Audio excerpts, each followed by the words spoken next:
El término Incoterms proviene de International Commercial Terms o en español términos de comercio internacional y se define como los términos y condiciones de una operación de compraventa internacional. Además, estos términos se encargan de definir las responsabilidades de las partes involucradas en cuanto a los costes, riesgos y trámites que comporta una operación de comercio internacional, haciendo claridad en aspectos relacionados con el traslado, medidas de seguridad y entrega de la mercancía. Los Incoterms fueron creados en 1936 por la Cámara de Comercio Internacional, recibiendo el nombre de Incoterms 1936. Sin embargo, estos términos han sufrido actualizaciones normalmente cada 10 años con el fin de dejar atrás los que ya no se usan o renovar aquellos que no se adaptan al mercado actual. En ese sentido, la última versión es los Incoterms 2020 que entró en vigencia a partir del 1 de enero del mismo año. Regulan cuatro áreas básicas de una operación de comercio internacional. La primera es la entrega de la mercancía. En esta se establece la forma como se va a ejecutar tal procedimiento, si se va a hacer de manera directa o indirecta. En la segunda área encontramos la transferencia de riesgos. Estos se transmiten al punto geográfico y al momento cronológico que ya están definidos en el contrato previamente establecido. Pasamos a la tercera área. Esta determina la distribución de los gastos. Y por último, en la cuarta área, esta se encarga de aclarar la responsabilidad del comprador y del vendedor en todo lo que tenga que ver con los trámites del documento aduanero. Categorías. Los Incoterms se agrupan por cuatro categorías: E, F, C y D. El término E define que el vendedor solo tiene que poner la mercancía en sus instalaciones a disposición del comprador. Categoría F. El exportador se encarga de entregar la mercancía en el país de origen al modo de el transporte pagado por el cliente.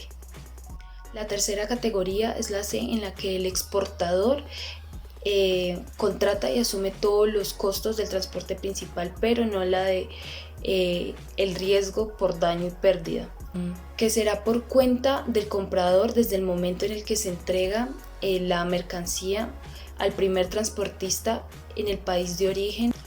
Finalmente, en la categoría D, el vendedor se hace cargo de todos los riesgos y gastos para llevar la mercancía al país de origen. Ahora hablemos de la clasificación y los tipos. Actualmente existen 11 tipos de Incoterms y estos se clasifican en dos grupos. El primero hace referencia a los Incoterms utilizados en transporte multimodal, que son el EXW, el FCA, el CPT, el CIP, el DAP, el DPU y el DDP. Y en segundo lugar encontramos los Incoterms especializados para transporte marítimo, que son el FOB, el FAS, el CIF, el CFR.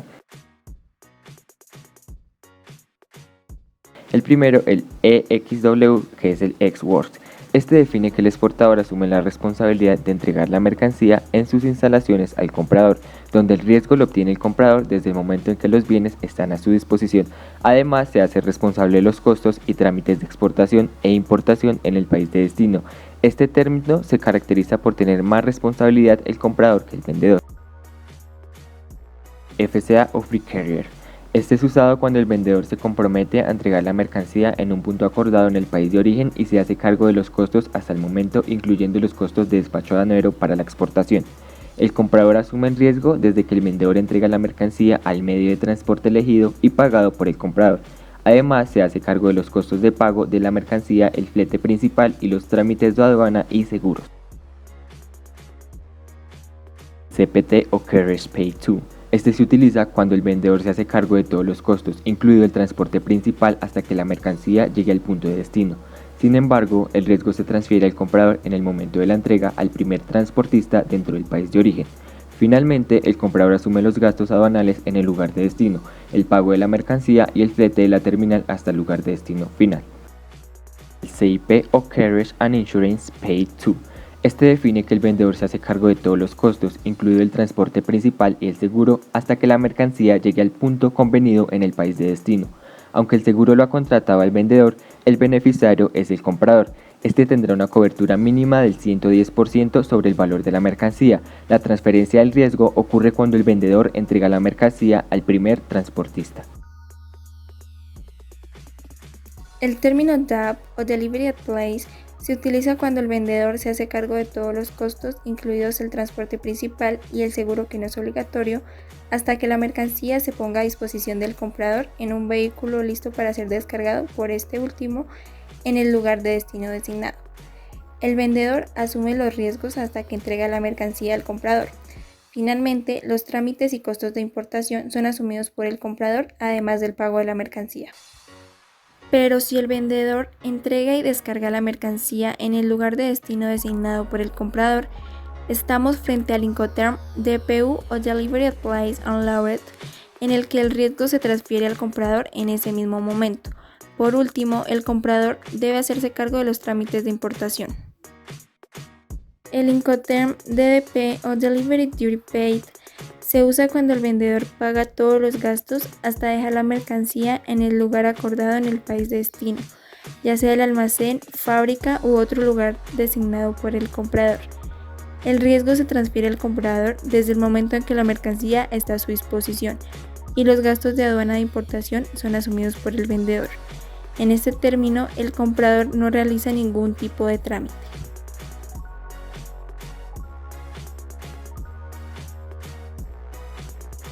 En el término Fast o Feed and On-Site Ship, el vendedor asume los costos de empaque y embalaje de la mercancía, del transporte de la fábrica al puerto de embarque designado, así como el de los trámites de exportación, hasta que realiza la entrega de la mercancía al costado del buque contratado por el comprador. Asimismo, la transferencia de riesgo ocurre en el momento en el que el comprador recibe la mercancía. El comprador asume los costos del flete principal, seguro, pago de la mercancía, gastos de importación, trámites de aduana y transporte de la mercancía al lugar del destino final. Mientras que en el término de negociación FOB o Freedom Bar, el vendedor entrega la mercancía al borde del buque y se hace cargo de los trámites de exportación. El comprador se encarga del transporte principal y de los trámites de importación. La transferencia de riesgo ocurre cuando el vendedor termina de poner la mercancía al borde del buque. El Incoterm CFR o Cost and Freight se usa cuando el vendedor se hace cargo de todos los costos, incluido el transporte principal, hasta que la mercancía llega al puerto de destino. Sin embargo, el riesgo se transfiere al comprador en el momento que la mercancía se encuentra cargada en el buque en el país de origen. El comprador asumirá los costos de seguro del flete principal, pago de la mercancía, gastos de importación, trámites de aduana y transporte de la mercancía al lugar de destino final. El último término, CIF o Cost, Insure and Freight, se utiliza cuando el vendedor se hace cargo de todos los costos, incluido el transporte principal y el seguro, hasta que la mercancía llegue al puerto de destino. Sin embargo, el riesgo se transfiere al comprador en el momento en el que la mercancía se encuentra cargada en el buque. Aunque el seguro lo compra el vendedor, el beneficiario es el comprador. Finalmente, el comprador se hace cargo de los trámites y gastos de importación y el transporte de la mercancía al lugar de destino final. La utilización del término FAS puede darse de la siguiente forma. Una empresa canadiense vende fertilizantes a un cliente en España, de manera que su obligación recae en 4 aspectos fundamentales, tales como tener la mercancía y documentos listos para el embarque. También se hace cargo del acarreo desde su fábrica hasta el puerto de Montreal, asumiendo los gastos aduanales como permisos para exportación e impuestos, y los gastos a la exportación tales como almacenaje, maniobras, entre otros. La empresa debe hacerse cargo de todos estos costos hasta realizar la entrega de la mercancía al costado del buque contratado por el cliente español, y en ese mismo momento ocurre la transferencia de riesgo. A partir de ahí es obligación del español el pago del flete principal, seguro y pago de la mercancía, así como los gastos aduanales y finalmente el transporte del puerto de Sevilla hasta su almacén.